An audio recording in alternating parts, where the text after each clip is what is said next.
কোন লোকের পালাত পড়নু ভগবান, জমি আবাদ করাও শান্তি নাই।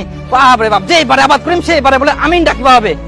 পাইসালাম মোর কি উড়ে আসে নাকি ভগবান ঢালি দেয় ঝরত করি। এই লোকটা কি যে করা যায়। কি হইয়া কালী বদা এত রাগ করে কোনা যাচ্ছি? আর কইস না, এই তো যাং আমিনে ঠিনা মই। আমিনে ঠিনা? তোর আবার এত আমিন কি দরকার লাগে রে? আর কইস না, এই যে খিটকাল হইকে না, এত যে খিটকাল করে না, যেমন নামটা সেমন লোকটা। জানিস কি হইয়া? কি হইয়া? বাপ খালি চেরোই চেরো। হ হ হ কালীপদ, এই আই দে, আসিল আসিল আসিল ক্ষেত্র পর মানুষ। তুই কেন কি করিস? ইয়াক দেখিলে ভয় লাগে, এখন কেচাল করবে কি দে। মুই আসিনু তো কোনা পালাইস? আহা খিটকাল দা মুইবে কোনা পালাম কদিন, মুই তো কাম করবাই আসিয়াম। এই আল কোদাল করব আর কি। তুই যে আল কোদালটা করিস জমি খান মাপিস? খিটকাল দা তো মুই কি কুম, যতবারে জমিটা চাষ করিম ততবারে কি মাপিবাই হবে কদিন? হ্যাঁ মুই তো খালি আল কোদাল করুম, এই যে মোর ভাগেটা মুই এটাকে কাটি দউম, তুই তোর ভাগেটা কাটি দিস। উডো কইলে তো মুই শুনিবে না।